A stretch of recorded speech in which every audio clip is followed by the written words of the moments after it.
There were cheers and some jeers for presidential candidates stumping at the Iowa State Fair this weekend.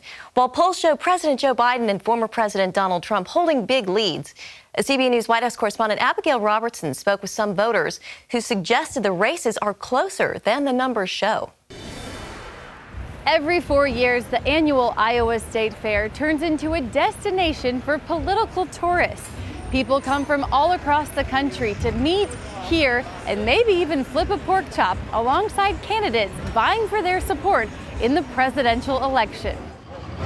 Those in the crowded GOP field did their best to stand out, with Vivek Ramaswamy even wooing voters by rapping his favorite walkout song. The clock's run out, time's up, over, plow, snap back to reality. Candidates from both sides stumped from the famous soapbox, and a few Republicans joined Iowa Governor Kim Reynolds for a fair-side chat. I've had enough of the swamp imposing its will on us. Now it's the time we, the people, impose our will on it.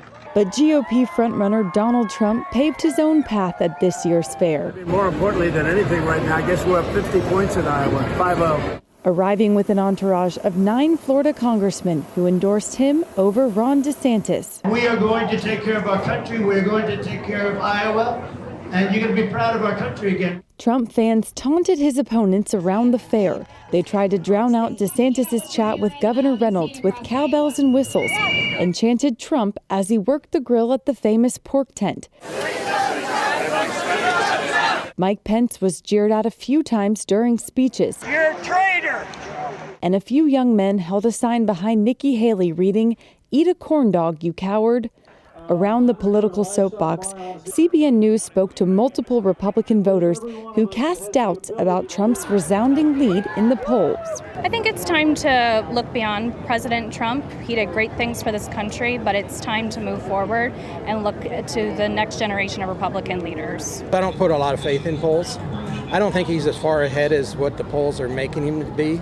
Many raised concerns about the tone coming from the former president and if he's electable in a general election. I like Donald Trump and I totally support his policies, but for some reason, just to say his name to people, they seem to have just a crazy reaction, like a visceral reaction to the point where it concerns me that he would never be able to win. I think maybe God's taken away his protection. While Democratic frontrunner President Joe Biden doesn't plan to make a stop at this year's fair, his 2 opponents both attended. Today, 57% of the people in this country are not making enough money to pay for basic human needs. With voters telling CBN News they wish Democrats were holding primary debates too.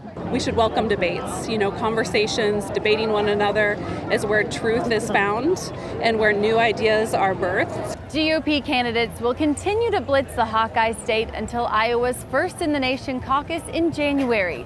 But Democrats are shaking up their primary calendar next year and won't head to the polls until South Carolina at the start of February.